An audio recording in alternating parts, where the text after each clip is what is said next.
My name is Margaret Maggie Hayes. I am 54 years old. I live in a small weathered house 2 miles from the Charles River in Cambridge, Massachusetts, in a neighborhood of brick row houses and magnolia trees that bloom like small, startled moons each spring. I used to work nights as a nurse in oncology.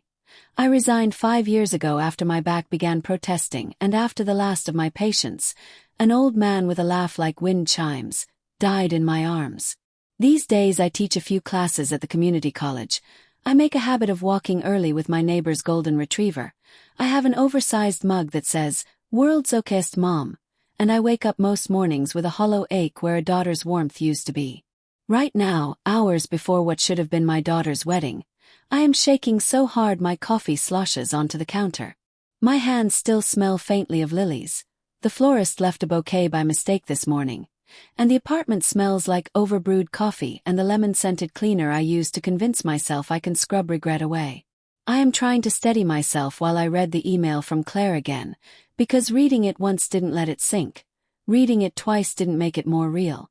It simply made me understand that she is serious. She cancelled a day we have been planning for a year, and she did it with a formal, carefully worded message that reads like a legal document. Before I dive in, if you're into real stories that hit deep, please consider subscribing. Sharing this isn't easy for me, but maybe someone out there needs to hear it. The email subject line was precise. Formal cancellation of wedding, and it sat in my inbox at 7:12 a.m., timestamped from a phone I knew well, written in the same clipped sentences she used when she was a teenager and angry. I remember the message word for word, even though I'm trying to banish it from memory. After careful consideration and consultation with those who love us, we have decided to cancel our wedding scheduled for today.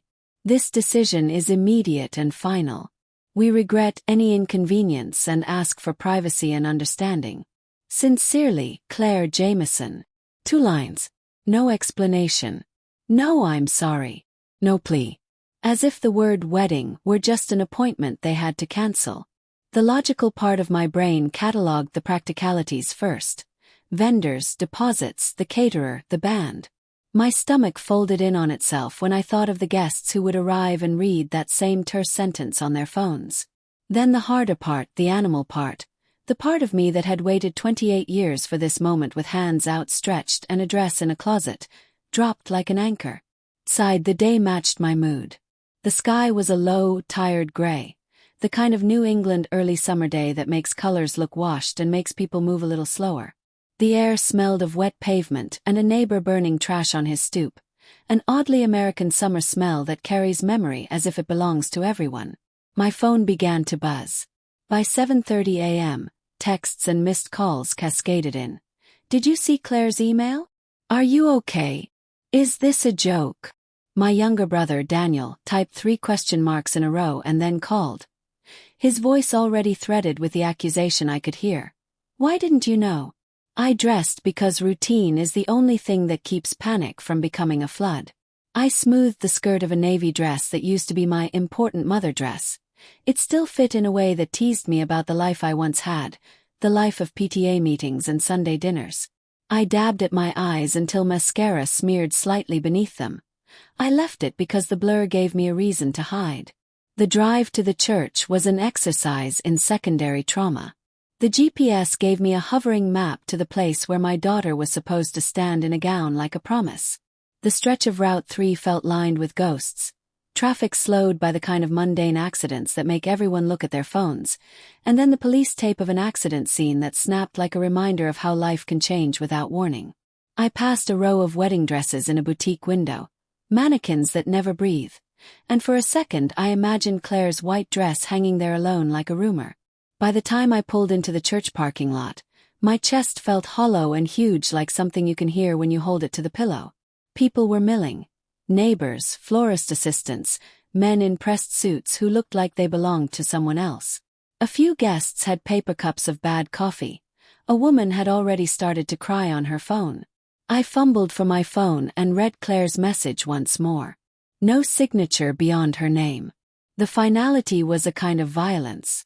I made my way inside, and that's when the first of the eyes found me. Not every eye yet, but a cluster. The wedding coordinator with her clipboard, the groom's father who had come over to ask what happened, the florist who was cursing under her breath as she tried to untie bows. Their faces were polished with a practical panic I recognized from ER rooms and oncology wards, people trying to make sense of chaos. The air inside the church smelled like old hymnals and lilies, and something burned in the candle wax where a rehearsal had been done with too much laughter. I don't remember who spoke first. It may have been Pastor Jim, who had known Claire since she was a kid and who had officiated most of the baptisms in our neighborhood. "Maggie," he said. The way he said my name made distance a thing you can hear. People turned, like a camera panning toward its main actor. Cameras are trained on the bride in weddings. In cancelled weddings, the cameras search for an explanation. In minutes, a ripple of quiet moved through the sanctuary, and I understood the shape of the morning. Someone had to speak. All eyes were finding me. If this is resonating with you so far, a like really helps us reach more people. I thought of the hundreds of things I might say. Words that would be safe, words that would smooth the moment, words that would keep things polite. I could have said, "I don't know," and it would have let me keep my dignity a little longer. But the first sound that came out of me wasn't defensiveness. It was a small, animal sound, something like a sob that wanted to be a laugh because, in a strange corner of my mind, there was also relief. Relief that she had made a choice. Relief that she had chosen herself. I just hadn't been ready for how exposed I would feel in that relief. "She's cancelled it," I told them. Claire cancelled the wedding. There, I admitted it into air that smelled like lilies. The room exhaled. People began to look away from their phones and toward me, for whatever they wanted to see. Answers, blame, a confession, a story to take home to their own complicated kitchens. I braced for what came next. I did not yet know how close we were to the foundation of our family cracking open, but I felt the tremors. I didn't know then that a small email could set off an avalanche. I only knew the sharp, hollow place inside my chest that made my voice sound like someone else's when I said, I'll call her.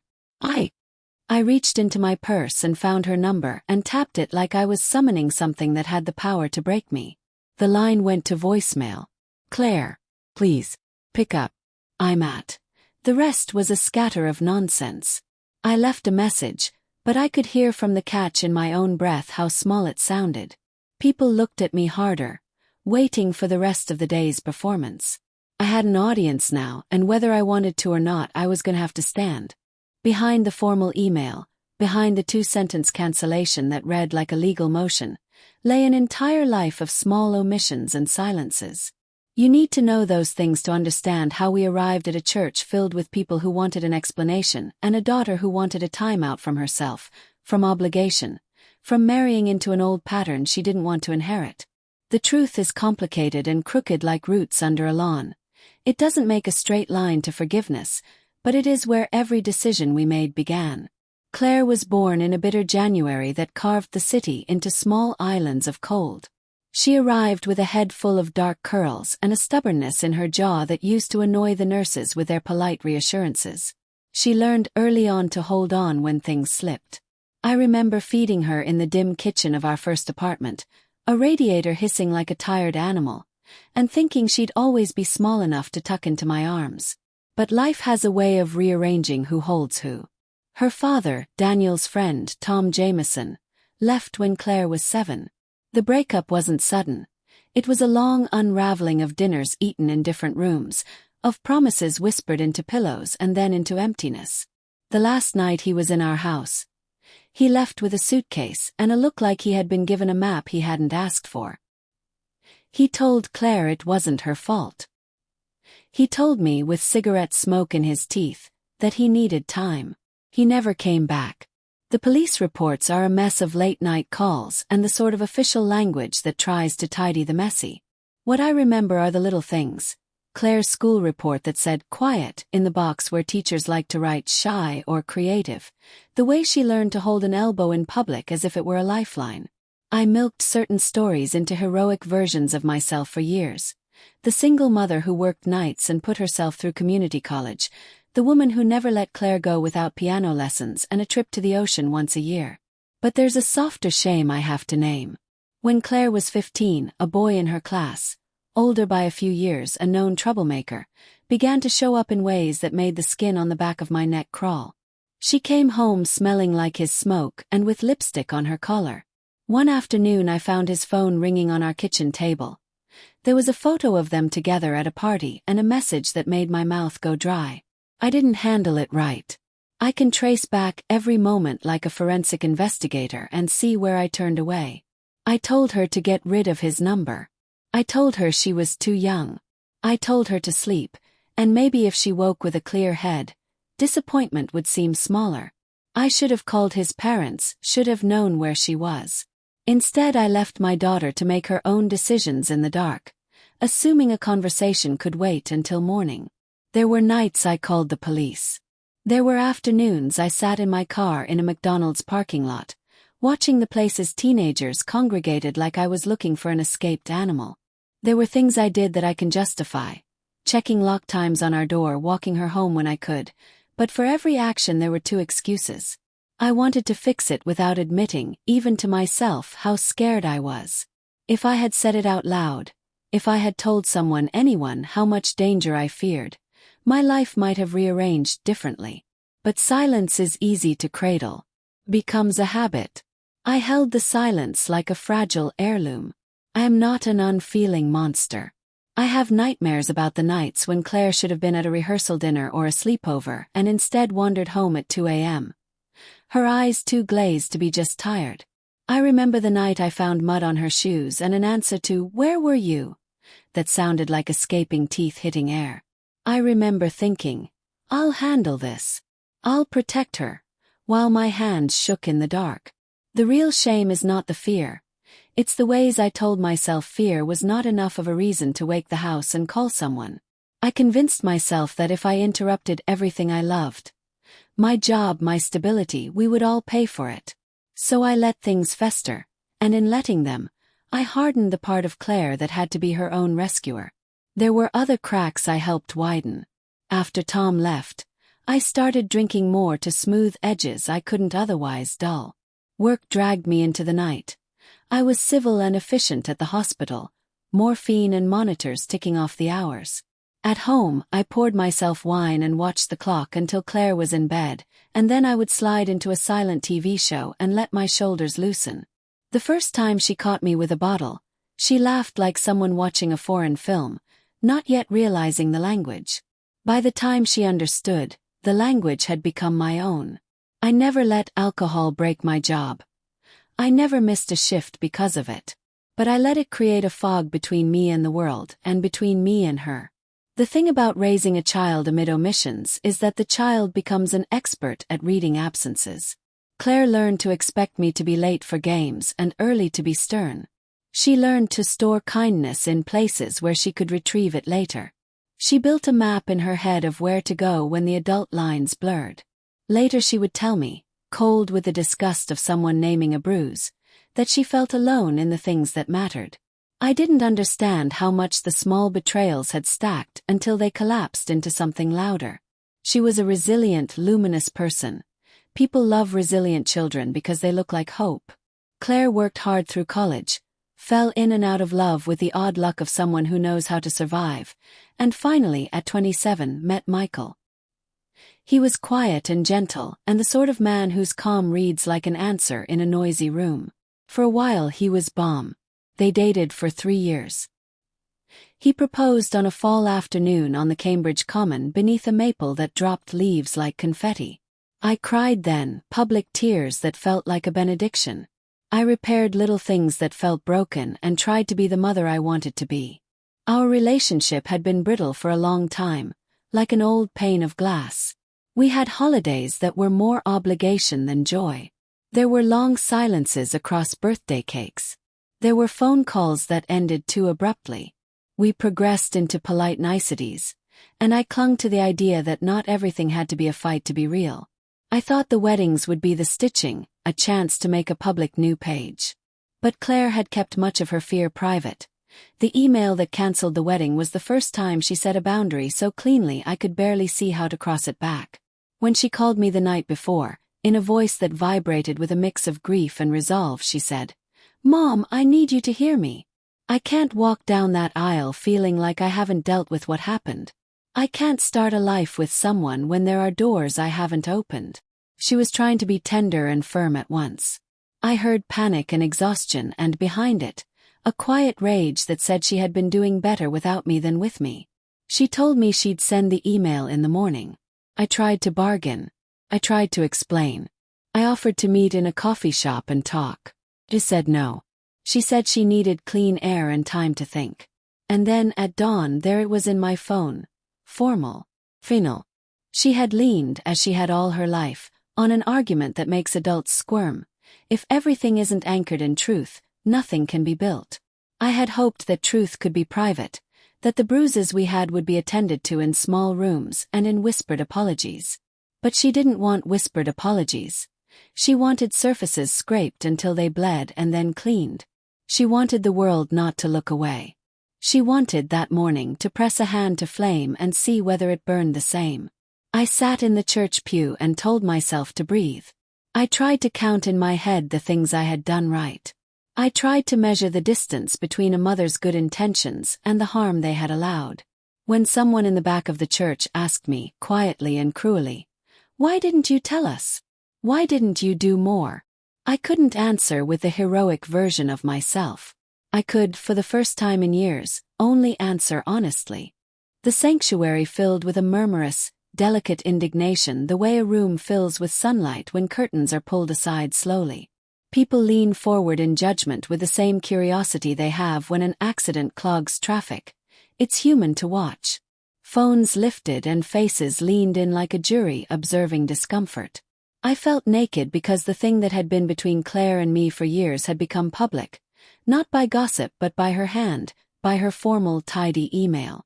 That choice forced everything into the open. Michael found me in the back of the church before most of the guests did. He looked like a man who had been punched and given seconds to breathe before the next blow. His tie had been loosened. His eyes were red. He reached for my hands and held them the way you hold a precious object that could break. "Margaret," he said, voice small. "I don't know what to do." "Neither do I said. The words were both truth and absolution. I wanted to tell him that Claire loved him, that she had wanted this wedding, that she had never wanted to hurt anyone. I wanted to say that she had called me last night and that she had been trembling in a way I recognized, like someone who had walked into a room and realized she had misplaced her courage. But I couldn't give him any answers that would keep his devastation from being raw. His father, Harold, came up behind him, the patriarch in a suit that smelled faintly of aftershave and mothballs. "Is this about something to do with you?" he demanded of me before he even sat down. The bluntness of the question hurt. It was as if blame had somewhere to go, and eyes found the largest, oldest body in the room, me. "I don't know everything," I said anyway. Claire made a choice. She cancelled. Saying her name aloud in that room felt like naming a species, not a child. People shifted. Someone muttered, "But why now?" As if there were always a right time for certain injuries to surface. My brother Daniel cornered me outside by the garden wall.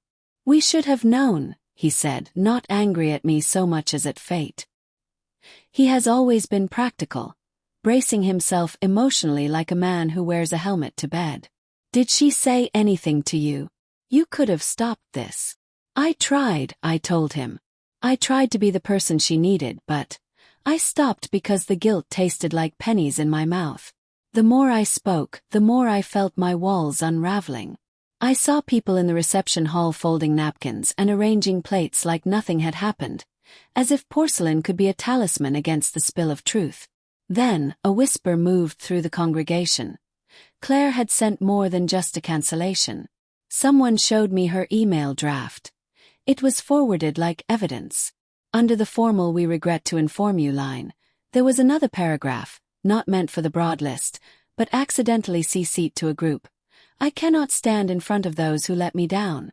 I cannot promise forever when I am still learning how to keep myself safe. This isn't about Michael. It's about the mother who didn't protect me. It's about the years you were missing and the nights you turned the other way. I'm sorry." It was the last sentence. "I'm sorry. That landed with the weirdest weight. I had been rehearsing explanations in my head like actors memorize lines. None of it prepared me for the cold clarity of her accusation, so calm and precise like a surgeon's scalpel. People clustered around me with their own versions of horror and disappointment. A woman from the PTA nodded at me sadly. A cousin I had not seen in years asked gently if I was getting help. I wanted to speak then, to stand in the pulpit and tell my version of the story, to give my list of mitigating circumstances. Fear, poverty, nights alone, misread signals. I wanted to tell them that the first time I suspected anything, I called the wrong person. I wanted to tell them that I was not an evil woman but a frightened, muddled one. But the louder and truer thing was that the narrative of my failure was hers, and she owned it. I could not rewrite the past to appease a crowd. If I tried to spin my way out, I would only make the fissure grow. An elderly woman I had known since Claire was small pressed her hand to my arm then, and her palm was steady. "Speak your truth," she whispered. "Don't make excuses. Speak the thing that hurts you." Her voice cut through the noise in a way that made me turn toward the lectern like a magnet pulling iron filings. Standing at the front of the church felt like stepping onto a stage you'd once known how to act upon. I felt the air move against my face like the breath of 1,000 unasked questions. People watched me not just with curiosity but with expectation. They expected a narrative that could be folded up and put away, a tidy apology or a denial. They wanted to know, had I failed my child, and if so, how? I cleared my throat and the sound seemed too loud. The microphone hissed as if to say the church itself was awake. "My name is Margaret Hayes," I began, and the way I started, precise and dry, felt like an attempt to make my own words credible. "This morning my daughter sent an email," I said. "She has cancelled her wedding." A thin line of silence followed. "She has also said things about the way I raised her and things I did not do that I should have. There are truths in that. I am not here to deny them." The confession didn't feel like a dramatic eruption. It felt like a window opening to wind. I told them about late nights and a mother who drank to quiet her own trembling. I told them about the times I watched the clock and hoped that by the time it read 3 a.m. she would be safely home. I told them the things I had tried and the many things I had failed at. I told them that I had been afraid to make certain calls, to stir certain waters, because I thought my child's life would be worse if I did. I didn't protect her well enough, I said, and the admission was the heaviest thing I had ever given voice to. Words clawed at me and at the people listening. Some faces hardened, some softened. Michael's father made a small noise that could have been forgiveness or relief. Harold's lips trembled. His eyes glistened. The word failure hung in air like a visible mist. After I finished, there was a pause long enough to let the organist start to play a hymn in the back, an attempt at normalcy. There were questions thrown at me like wet towels. Why now? Why did she wait? How long had this been going on? I had answers, but none of them erased the rawness of the wound. Every explanation seemed to rearrange hurt in a different pattern, not to heal it. Then a voice from the back, small and steel-edged, called out, "Where is she now? Has she left the property?" I didn't know. I had left a message. I had called. I had begged. The answer to everything was not in my hands. People began to leave as they processed what they'd heard. Chairs scraped like insects. Some came up to me to squeeze my shoulders, comfort that felt like a stranger's hand at a vigil. Others bit their tongues and walked away. The band that had been warming up in the hallway unplugged their instruments and folded into a stunned silence. The caterer started to pack up the chafing dishes. A wedding is a choreographed event. A cancelled wedding is a series of motions that break down into practicalities you never learn in your heart. I stood there for a long time afterward, a woman who had said the truest thing she had in years and now had to sit in the wreckage. I had told the crowd I had failed. I had told my husband, who had long since moved away, that he had failed too. I had said things into the open that deserved to be said. But I also felt, simultaneously, the hollow space that saying a truth leaves behind, like a tooth pulled cleanly out, still aching from the shock of loss. A few days later, someone would leak the email to social media, and then the story would have a life of its own, one that would mangle and simplify the nuance into headlines. But on that morning in the church, it was just a small room full of people who had once loved my child and now were trying to adjust to the new map she had drawn with a single, formal line.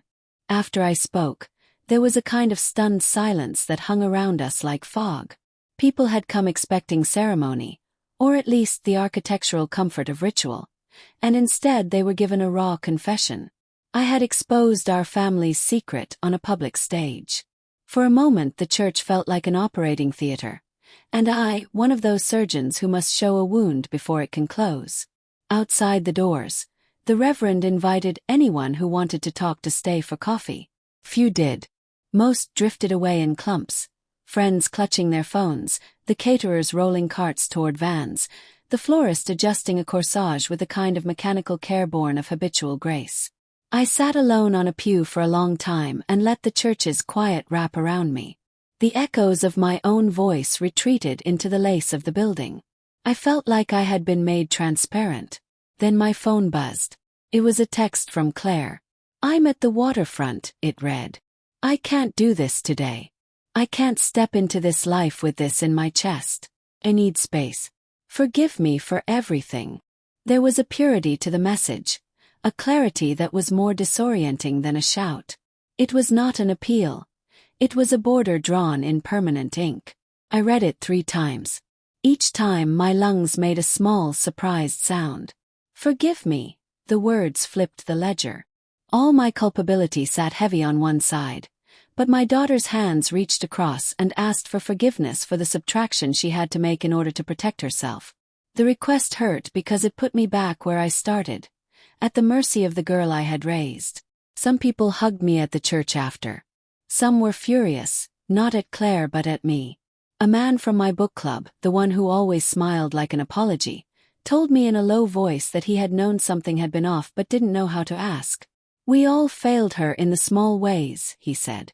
"Sometimes that is as poisonous as the big ways." He meant it with the kind of sorrow that makes you want to keep your head down and work. Then Tom, Claire's father, walked in. He had heard through mutual friends, and he had come like a man walking into a room where a curtain had been ripped away. His hair had gone salt and pepper. His face had a tired, hollow look I had only seen in photographs of a man after a long illness. He stood in the doorway like someone who had been visiting a country he once inhabited but did not recognize. "Claire's cancelled?" he asked, voice brittle. "She is," I told him. The room was suddenly too small for the weight of what he'd left behind. He had been absent for years. His appearance now was a disruption like a rainstorm. He shuffled forward, eyes on mine. "Why didn't you tell me?" he whispered. "Why didn't you call me? I would have." He didn't finish. "She asked for privacy," I said. "She asked for space." I felt my own anger rise as if I had only been a proxy in his absence. "You were gone when she needed you most." He flinched as if struck. "I thought I was helping," he said at last. "I thought being gone was better than being a bad example." I had married him once in a small church with blue ribbons and a modest reception. I had thought at the time I was choosing safety, a man who would work, who would be present, put food on the table. The irony was so bitter I could taste it. He had been present enough to create the family, not present enough to protect the child. There is always a gap between what we intend and what the consequences of those intentions become. "What do you want me to say to her?" he asked. "What can I do?" I wanted to tell him everything. The nights Claire cried into her pillow because a boy had come home bruised, the days I sat at my kitchen table and imagined 1,000 ways to stop being afraid. I wanted to tell him he had a debt due the size of a small country, and that debt wasn't mercifully wiped by showing up now. But I also understood a certain human logic in his ache, the desire to repair by presence. Repair is never simple. In the best cases, it is slow, it's therapy, it's letters that become bridges. In the worst, it's a hollow apology made for optics. "Start small," I told him finally. "Be where she asks you to be. Let her set the limits. Offer to go with her to counseling if she wants, or give her space if that's what she needs. But don't demand forgiveness. She will let you know when she's ready. He nodded. Whether he heard the practicality or merely the wish was unclear, but he left with a small stack of papers. Old photographs Claire had once kept in a shoebox, things that Mr. Jameson hoped would be meaningful. He walked out poor in the evidence of parenthood but heavy with the wrong kind of regret. That night I didn't sleep. I sat in the living room with a glass of water and that oversized World's Okayest Mom mug on the coffee table. I began to make a list, a small, domestic thing that is part of my emotional toolkit. Things I could do that didn't feel performative. Schedule therapy, I wrote. Call support group. Find a counselor for family sessions. The pen on the paper felt like a small ship setting out. Weeks later, when the viral headlines had settled into quiet gossip, Claire called me. We talked for hours, avoiding the worst of the past and stepping toward a new grammar of speaking. She told me about the waterfront and how she had walked by the river and counted the boats as if they were the seconds of a life. She described how canceling the wedding had felt like ripping a bandage off a wound that hadn't healed properly. I needed to make sure I wasn't marrying someone just to make a hole in my heart stop aching, she said. I needed to be sure I wasn't bringing a life into a new pattern of pretending. I choked on the memory of those words. She was mercilessly honest in a way I'd taught her, through a lifetime of apologizing and small calculations. The talk that night was the first time in years that we did not triangulate blame through other people. It was raw, sometimes brutal, sometimes tender. She said things that cut and then softened. I don't know if I will ever be okay, she told me. But I'm working on it. I want you in my life, but I can't be protected by your silence anymore. There is a greedy, childish part of me that wanted to beg her to take me back as I was. Broken, fumbling, still loving her defiantly. There is a wiser part that new love means stepping back sometimes, letting someone find their footing even if it means they get cold. I deserve that, I said into the phone, and the words felt like a small stone skimming across water. I began seeing a therapist the week after. I sat in a small office with soft lighting and was given homework. The sort of homework that made me uncomfortable because it asked me to stop negotiating my past and start living it honestly. There were support groups on Tuesday nights and readings on boundaries. It was setting up scaffolding, quietly, around the damaged architecture of a family. Not everyone forgave. Not everyone needed to. There were relatives who excused themselves from our lives, citing differences in values. There were friends who circled the wagons and pretended like nothing had happened. But there were others, neighbors with casseroles, old co-workers who sent supportive texts, and a handful of people who said in small, practical ways, "If you need anything, I'm here." Those gestures were tiny but starkly necessary. 2 months after the cancelled wedding, I met Claire for coffee at a place halfway between our apartments. She looked different. Less tense, as if the act of setting boundaries had given her shoulders room again. We didn't solve everything. We built, instead, a middling, realistic version of repair. Scheduled therapy together, phone calls that were not all apologies, dinners where the conversation rebounded from awkwardness into humor. The truth did not suddenly knit our wounds into invisible scars. The truth left us with raw flanks that needed tending. But tending itself is an act of love. A decision to show up and hold space for what's painful without rushing it. Has something like this ever happened to you? Feel free to share in the comments. I'm reading everything. It helps me to know we're not alone in our messy human lives. The months that followed the cancelled wedding felt like living in 2 timelines at once. In one, there was the life where the wedding happened. The photos that never were, the invitations that had been mailed and then folded into drawer bottoms. In the other, there was the life we stepped into. Harder, quieter, more honest. We traded the pageantry for work that felt like suturing. Slow, boring, necessary. There were days that felt like salvaging and days that felt like punishment. Claire and I didn't become besties overnight. We had to learn new grammar. How to ask the small questions without accusation. How to share space without history collapsing in on us. We started with small things. A Saturday morning walk down by the river where we would talk about nothing important, a weekly text about whether the other had remembered to buy milk. These micro-choices rebuild trust the way pebbles build a path across a stream, one small step at a time. I went to therapy regularly. I told a clinical stranger the messy things I had held on to, how sometimes I had been selfish and how often fear had made me silent. The sessions were painful and clarifying. My therapist, a woman with hands that seemed to understand the brain's architecture, helped me trace patterns. "Margaret," she said once, "you were doing the best you knew how, but the best you knew how wasn't always enough. We need to separate the intent from the impact." There were no miracles. There were, however, slow shifts. Claire began to bring me news that had nothing to do with my failures. An art piece she liked, an application for a master's program, a story about a dog she had seen on the common and wanted to adopt. She'd call me at odd hours and say, "Do you want to come over and have cereal?" A small summons that felt like a gift. We cooked dinners together sometimes. At holiday dinners, the light awkwardness had spaces where laughter used to sit. Not all the empty seats were filled. Wedding photos that would have been taken didn't exist, but there were other small evidences of life. People still turned their heads sometimes when they saw me with Claire, as if they were measuring us against a story they had heard. Gossip is weirdly relentless. Some people like to simplify complexity into two-sentence moralities. But we learn to move through the world not for them but for our own very ordinary lives. Work, bills, hummed songs on Sunday afternoons. If you want to hear how this story continues, don't forget to subscribe. The truth isn't tidy, and we're all in the messy part together. What did I learn? The lessons are not neat. I learned that love is not always enough.